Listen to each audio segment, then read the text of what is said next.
तो कल के टॉपिक्स थे उसी को मैं आज डिस्कस कर रही हूँ, क्योंकि उसमें से इंट्रोडक्शन पोएम आपके लिए काफ़ी इम्पोर्टेंट है। ठीक है, इंट्रोडक्शन से क्वेश्चन बनता है, तो इसलिए मैं उसे स्किप नहीं कर रही हूँ। इसके बाद एक है पोएम ओबिशरी, एक है अ फार क्राई फ्रॉम अफ्रीका। ठीक है, इन तीनों पोएम को हम डिस्कस करेंगे। और इसके पहले की एक पोएम थी गोविंदास डिसाइपल, अभी मैंने उस पर क्वेश्चन आंसर भेजा नहीं है, उसे मैं भेज दूंगी। उस पर जो क्वेश्चन बनेंगे वो मेटलिज्म बेस्ड पे ही क्वेश्चन बन सकते हैं। ठीक है, क्योंकि ट्रू डिवोटी जो है वो मेटलिस्टिक नहीं होता है, तो आपको उस थीम को समझना होगा। ठीक है, तो क्लास स्टार्ट करें। सभी लोग आ गए? सॉरी, ओके, चलिए क्लास स्टार्ट करते हैं, है ना। तो पहली पोएम है आपकी क्लास की, आज की क्लास की, एन इंट्रोडक्शन। ये कल का शेड्यूल था, उसी को आज मैंने डिस्कस करना शुरू किया है। इसमें काफ़ी बार क्वेश्चन पूछा गया है, an introduction as a confessional poem. तो इंट्रोडक्शन पोएम आप पढ़ेंगे, एल टी प्री का नोट्स भी थोड़ा पढ़ेंगे, और वहाँ से कुछ लाइंस आपको देखनी है। ठीक है, लाइंस को आप याद कर लीजिएगा, हालांकि इस नोट्स में भी मैंने कुछ लाइंस ऐड की ताकि आप याद कर पाए। ठीक है, चलिए देखते हैं।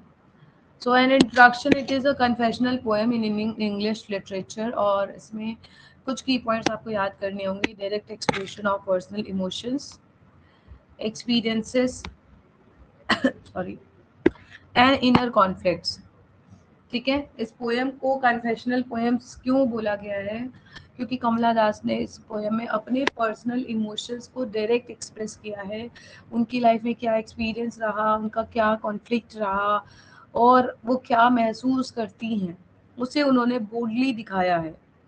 ठीक है, विदाउट एनी हेजिटेशन। तो कन्फेशनल पोएम के यही ट्रेट है जो आपको इस पोएम में मिलेंगे। And the very first point you have to remember that this poem is written in first person, I। ठीक है, जिसमें ये बताया, जिसमें ये समझ में आ रहा है कि जो पोएट है, पोएटिस है Kamala Das, she is presenting her life experiences with honesty and boldness. And इस पोएम में वो अपनी चाइल्डहुड, अपनी early marriage, emotional dissatisfaction in the marriage and search for identity, इन सभी को वो ओपनली बोल्डली डिस्कस करती हैं। ये कीवर्ड्स आपको याद रखने हैं। She discusses about her childhood, ठीक है, जिसमें वो नाम अपने बताती हैं, मी एमी। ठीक है, एंड शादी के बाद उनकी आइडेंटिटी पूरी चेंज हो जाती है। तो शादी के बाद उनका क्या नाम हो जाता है, बताइए आप। ठीक है, उसको आपको ध्यान रखना है।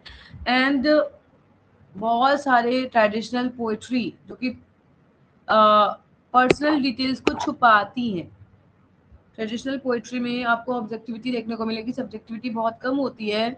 इस पोएम में कमला दास ने अपने इनर सेल्फ को बिल्कुल भी नहीं छुपाया है, बिना किसी हेजिटेशन को वो रिवील करती हैं। And this openness, this boldness, this bold expression is one of the major feature of confessional poetry. ठीक है, शुरुआत की इनकी लाइन रहती है, आई वॉज सॉरी, शुरुआत की इनकी लाइन है, I don't know politics but I know the names. ठीक है, and she discusses about her childhood that I be very brown. I am Indian, very brown, born in Malabar.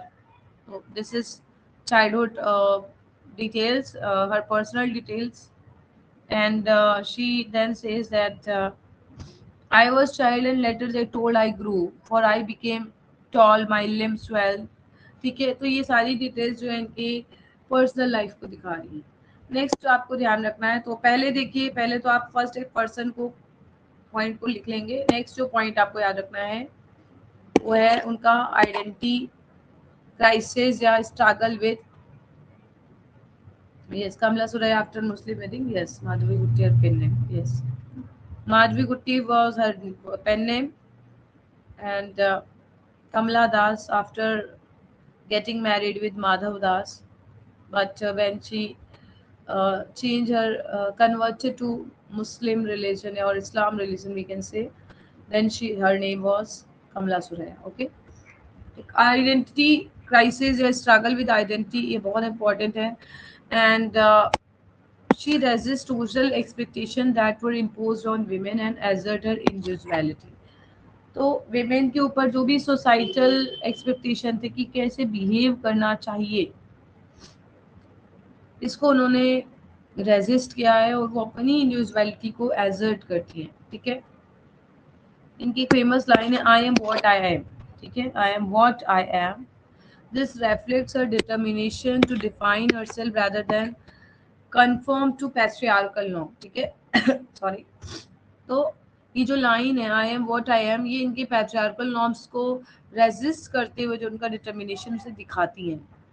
And in this poem she also explores her complex feelings about family, love and relationship, जिसमें इन्होंने किसी भी relationship में major जो basic जो requirement है वो है जेन्यून अफेक्शन होना चाहिए. किसी भी रिलेशनशिप में अफेक्शन होना चाहिए, लस्ट बेस्ड रिलेशनशिप नहीं होना चाहिए. And she reveal her emotional vulnerability also. ठीक है.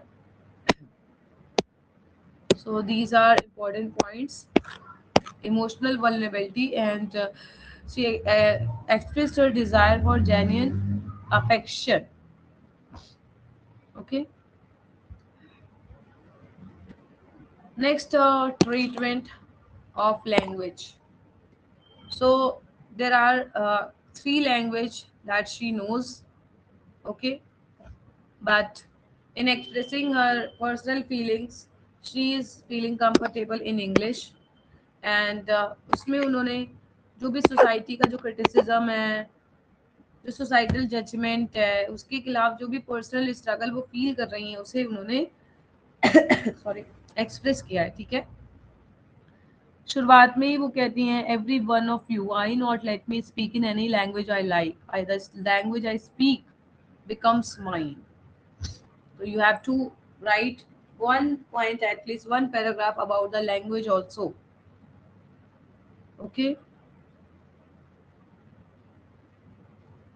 Next, the poem, in this poem she talks about gender roles also and the restrictions that were placed on women.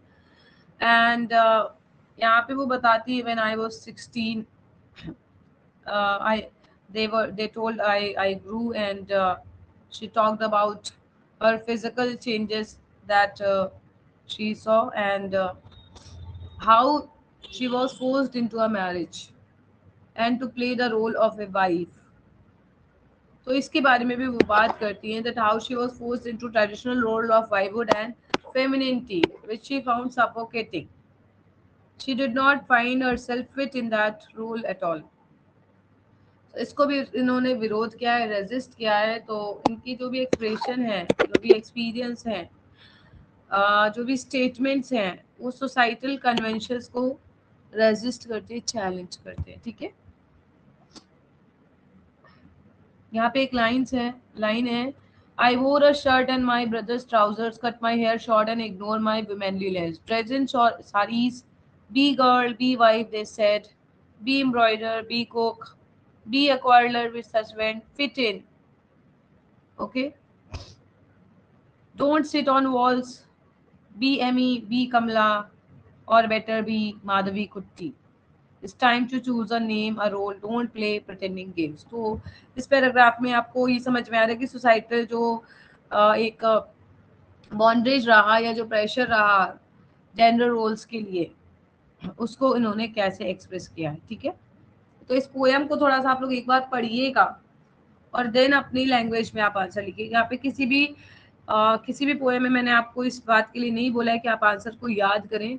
अगर छोटी poem है specially, तो आप पोएम को पढ़ें और उसमें से 3-4 पॉइंट्स जो भी आपको लग रहे हैं उसको आप निकालिए, उसे पैराग्राफ वाइज डिवाइड करिए और देन आप आंसर लिखिए. Then it will be better for you to like it will be convenient for you to revise the points at well. Okay. तो ये जेंडर रोल्स वाला तो आप यहाँ से देख सकते हैं. So in conclusion, we can see that it is a powerful conventional poem that breaks barriers of silence around female identity, sexuality, and self-expression. And this poem is well known for honest and emotional depth, honest expression and emotional depth. And Kamala Das redefines poetic expression and gives voice to personal truth. जिस समय कमला दास ने poem लिखी थी उस समय इतना boldness के साथ पर्सनल इमोशंस को या पर्सनल लाइफ को आप एक्सपोज नहीं कर सकते थे. जेंडर रोल्स के लिए किसी ने भी उस समय रेजिस्ट नहीं किया था, तो काफ़ी रिबेलियस काइंड ऑफ पोएम्स मानी गई उस समय. एंड रिकग्निशन भी इन्हें बहुत बाद में मिलती है. ओके, आई होप आपको यहाँ तक समझ में आया है. इनसे हम एक आंसर और करेंगे, इसके बाद हम नेक्स्ट पोएम डिस्कस करेंगे. ठीक है, तो चलिए देखते हैं language and self expression in and introduction. यहाँ से आपसे क्वेश्चन हो सकता है रिगार्डिंग द फेमिनिटी और the identity crisis that she faced. ठीक है, फेमिनिन वॉइस या फेमिनिस्ट एटीट्यूड, कुछ भी आपको देखने को मिल सकता है. थीम बेस्ड आप प्रिपेयर करिएगा, that will be very helpful for the exam. Okay, तो an introduction, it presents language that is a powerful tool of self expression and identity. तो लैंग्वेज यहाँ पे एक टूल बनती है, एक मीडियम बनती है सेल्फ एक्सप्रेशन और आइडेंटिटी का. And in this poem Kamala Das reflects her resistance against societal criticism and her assertion of personal freedom. इस पोएम के माध्यम से कमला दास अपना रेजिस्टेंस दिखाती हैं, कैसे उनको सोसाइटी क्रिटिसाइज करती थी for a particular gender role, to behave in that role according to that role, and how she asserts her personal freedom and she chooses English as her medium of expression. तो इनका English choose करना भी एक आप कह सकते हैं एक रेजिस्टेंस को ही दिखा रहा है. Okay,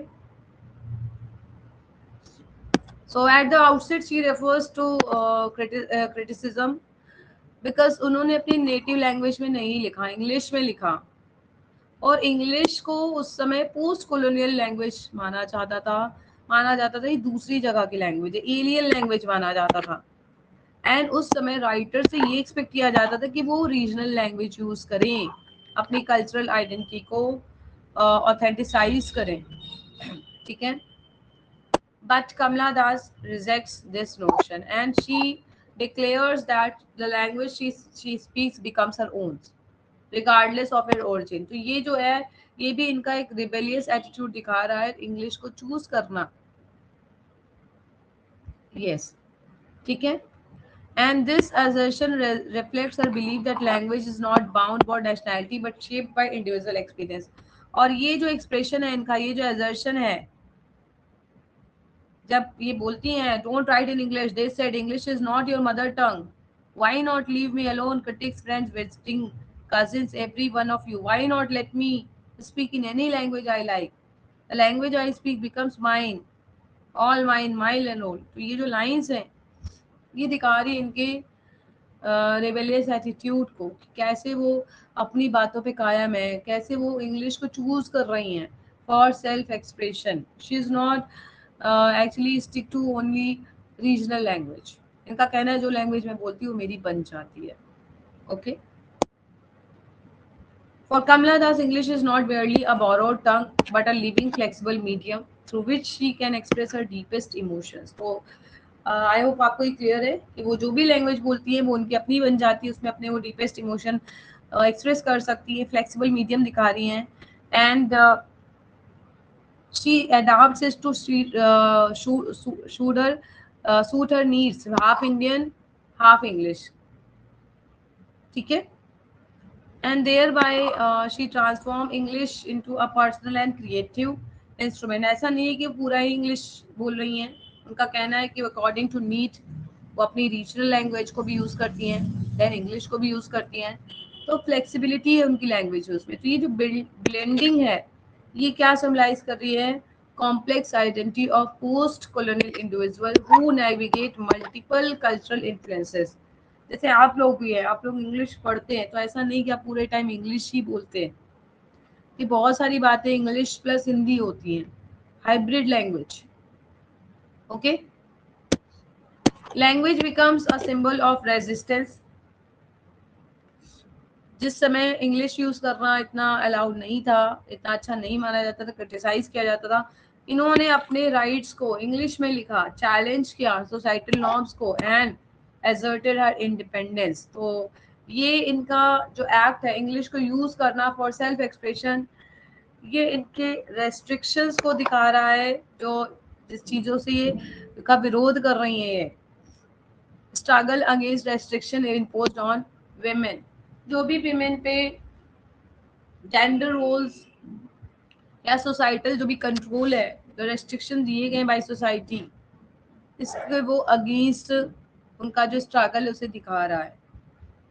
and just as he refuses to conform to traditional gender roles, she also refuses to accept limitation on her voice and expression। तो जैसे वो अपने ट्रेडिशनल जेंडर रोल्स को मना कर रही हैं कि हमें इसी में नहीं बिहेव करना, इसके अकॉर्डिंग नहीं बिहेव करना, सेम एज इनका कहना है कि मैं अपने एक्सप्रेशन को एक लैंग्वेज में लिमिट नहीं करूंगी। ठीक है, next is conversational and direct style. ये इनकी कन्फेशनल टोन को इनहेंस कर रहा है।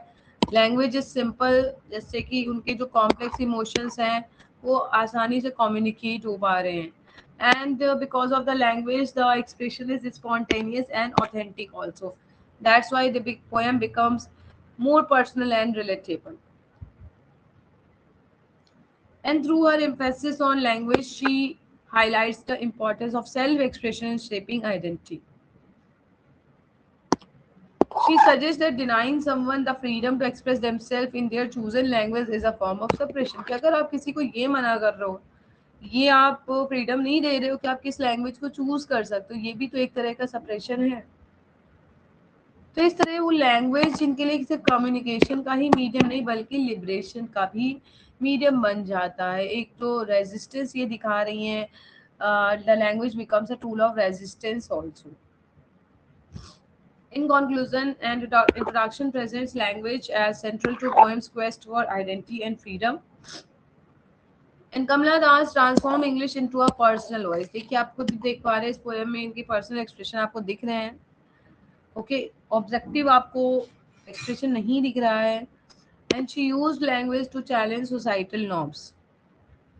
Her bold assertion of linguistic freedom underscores the poem's larger message of individuality, self-expression and resistance against conformity। ठीक है, जो इन्होंने इंग्लिश लैंग्वेज यूज करी है, बोल्डली रेजिस्ट किया है, ये इनके एक्सप्रेशन को दिखा रहा है, एजर्शन को दिखा रहा है of individuality, self-expression and resistance against conformity. She challenges societal norms. English becomes personal voice. Okay? I hope आपको ये दोनों क्लियर है। थर्ड क्वेश्चन एक बार आप लोग पढ़ लीजिएगा। Personal desire and societal expectation के बीच कॉन्फ्लिक्ट कैसे इस पोएम में आपको दिख रहा है, इसे आपसे पढ़ लीजिएगा। बाकी आप दोनों आंसर को पढ़ लेंगे तो भी आपका कंप्लीट हो जाएगा। ठीक है, इसमें थीम वाइज आपको कुछ पॉइंट्स मिल जाएंगे। इस पोएम की कुछ कोटेशन मैंने लास्ट में ऐड की है। तो ये बताइए आपको यहाँ तक क्लियर है?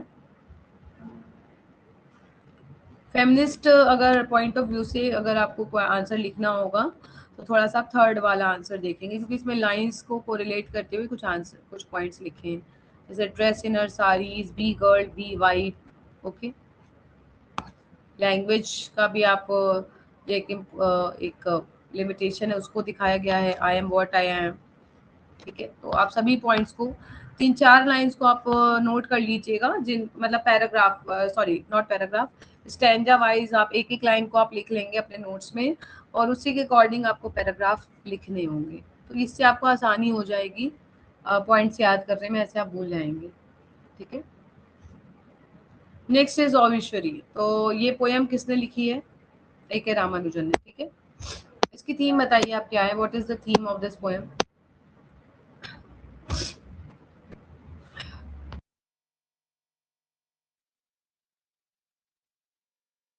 बताइए, what is the theme of ओविश्वरी? आप लोग लिखिएगा, तब तक हम क्वेश्चन डिस्कस करते हैं। As a poem of irony and realistic portrayal of life, so in this poem you will find a realistic depiction of middle class Indian life. इसमें आयरनी आपको देखने को मिलेगी, रियलिस्टिक डिपिक्शन भी देखने को मिलेगा। और इसमें राइटर अपने फादर की डेथ के बारे में बता रहे हैं, बट डेथ को एज अ ग्रीफ मोमेंट नहीं दिखा रहे हैं, as a moment of grief नहीं दिखा रहे हैं। राइटर की टोन, पोएट की टोन बहुत ज़्यादा डिटैच्ड है और फैक्चुअल टोन, फैक्चुअल डेटा को दिखा रहे हैं, टू द पॉइंट चीज़ें बता रहे हैं। एंड उस पोएम में वो ये भी दिखा रहे हैं कि what happens after a persons life, क्या क्या प्रॉब्लम्स आती है किसी भी फैमिली में। अनकंफर्टेबल रियलिटीज को इस पोएम में इन्होंने एक्सपोज किया है। कोई भी सॉलम ग्रीफ को नहीं डिस्कस कर रहे हैं। Yes, that not as an emotional moment but as a reality which left burden and responsibilities. तो ये बहुत सही आपने लिखा है। तो यहाँ पे आफ्टर डेथ एक ग्रीफ का जो माहौल होता है उसको यहाँ पे नहीं डिस्कस किया गया। यहाँ पे ये बताया गया कि क्या क्या चीज इनके फादर छोड़ के गए हैं, डेब्ट्स छोड़ के गए हैं, डॉटर्स छोड़ के गए हैं। ठीक है, तो ये कुछ आपको पॉइंट्स याद करने होंगे। So this poem begins with a simple statement. Father, when he passed on, left dust on a table of papers. इसी से शुरुआत से ही मूड सेट हो जाता है कि जो पोएम है वो बहुत ज़्यादा इमोशनल पोएम नहीं है बल्कि डिटैच टोन में लिखी गई है। And the writer is not talking about the emotional and and we can say the deep felt experiences after father's death. There is no mourning at all. Rather than mourning, the speaker observes what the father has left behind. So ये जो dust है, dust word symbolize कर रहा है क्या, neglect को and the transient nature of life. मतलब इनके फादर इनके लिए क्या छोड़ के गए, कुछ नहीं। इनके फादर ने हमेशा इनको इग्नोर किया या इनकी लाइफ की कह सकते जिम्मेदारियों को बहुत ज़्यादा नहीं वैल्यू थी। ये भी दिखा रहा है कि जो लाइफ है वो फ्लीटिंग है। ठीक है, ऐसा नहीं किसी के जाने से जिंदगी रुक जाती है। ठीक है, आयरनी भी यहाँ पे यूज की गई है to break the gap between societal expectation and reality. तो देखिए टाइटल ही आयरॉनिक है क्योंकि ऑबिशरी का मतलब होता है कि आप किसी व्यक्ति को जो डेड हो गए हैं उनको आप ग्लोरीफाई करें। शोक संदेश न्यूज़पेपर में निकलता है, उसे बोलते हैं ऑबिशरी।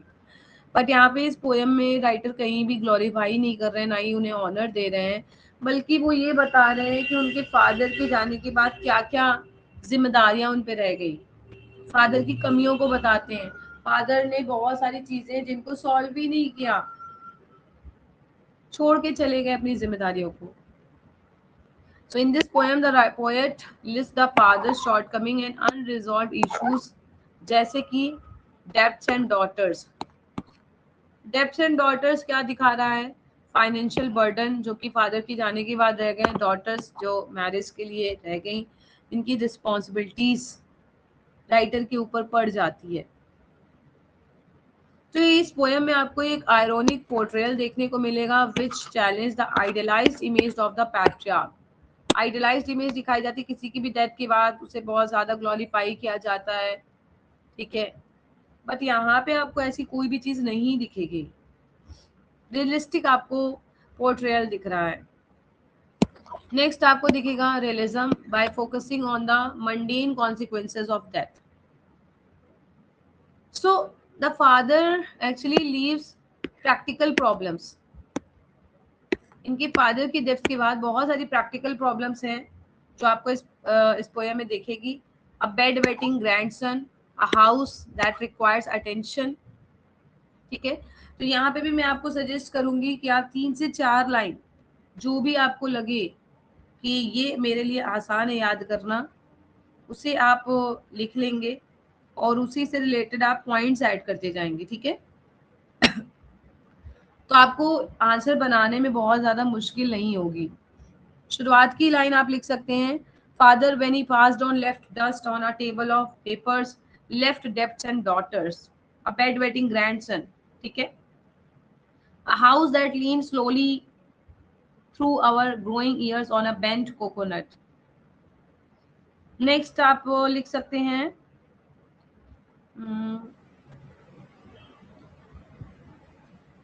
लाइन्स, यहाँ पे लास्ट वाली भी लिख सकते हैं, but someone told me he got 2 lines in an inside column. तो ये inside column of A Madras newspaper, ये भी आयरॉनिक ही है। ठीक है, Another line being the burning type. Burning type आपको यहाँ पे लाइन दिखेगी, आई थिंक थर्ड स्टैंजा में है।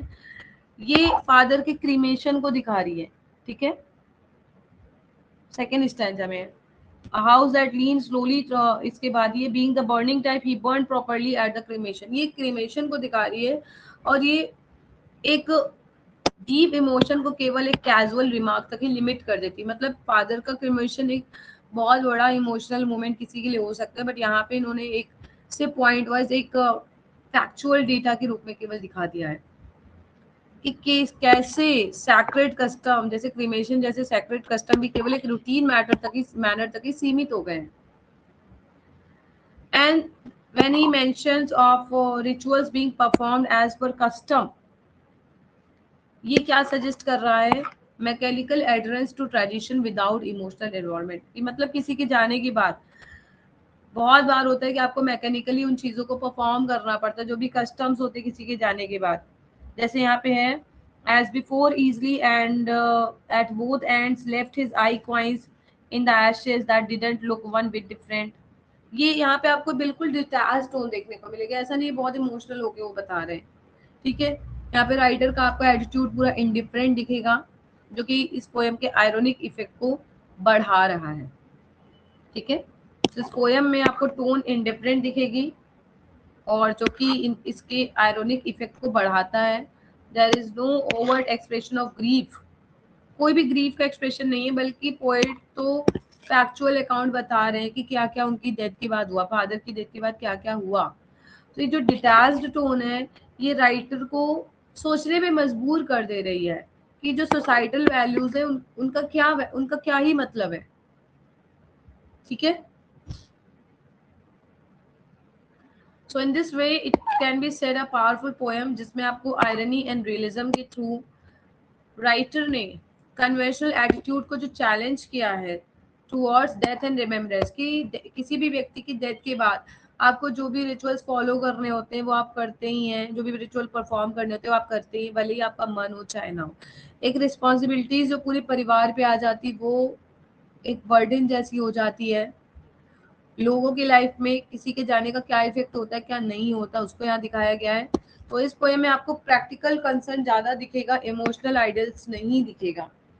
कैंडिड, डायरेक्ट, कैंडिड, अनसेंटिमेंटल अप्रोच देखने को मिलेगा, which is a kind of profound commentary on middle class. Middle class के ऊपर ये स्पेशली दिया गया है कि अगर किसी की डेथ हो जाती है, स्पेशली उस व्यक्ति की जो हेड होता है फैमिली का, और वो उसने अपनी जिम्मेदारी नहीं निभाई, जिम्मेदारी आधी छोड़ दी, तो उसके बाद उसके जाने के बाद पूरे फैमिली पे किस तरह की प्रॉब्लम्स आती हैं उसको इस पोएम में दिखाया गया है। Okay, so you can write about all these things.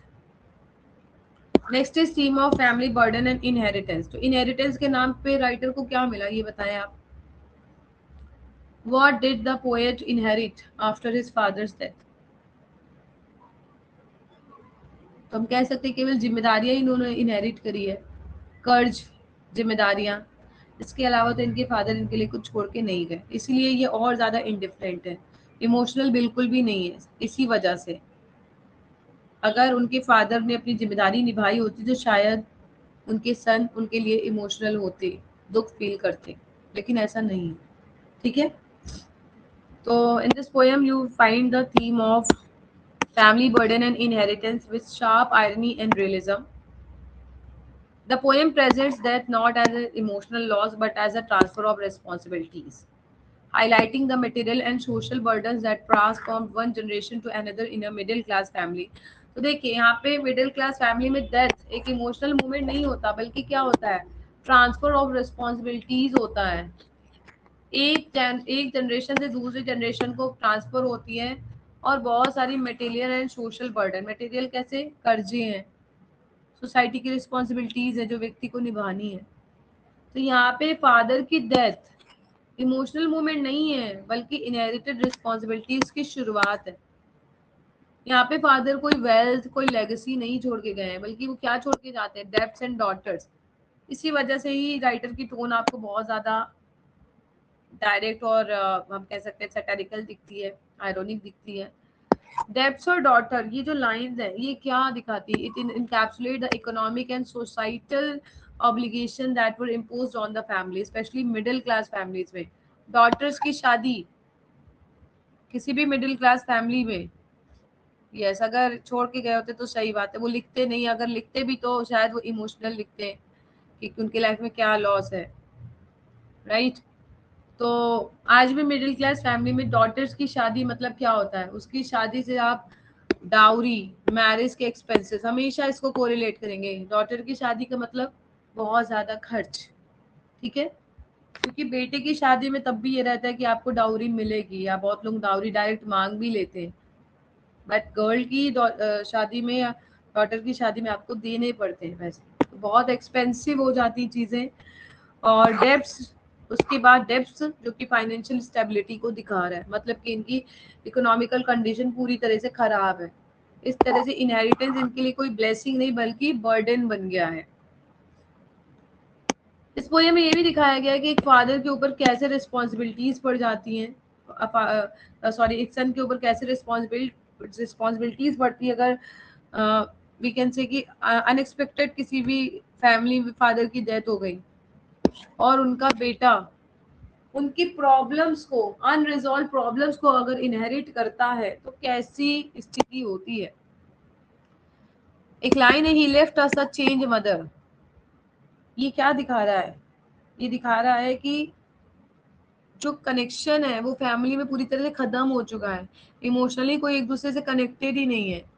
और ये जो बर्डन है ये केवल फाइनेंशियली नहीं है बल्कि साइकोलॉजिकल ही है। इनकी मदर, इनके फादर की बात पूरी तरह से चेंज हो चुकी है, मतलब अब वो भी अपने हस्बैंड की कमी को महसूस कर रही हैं।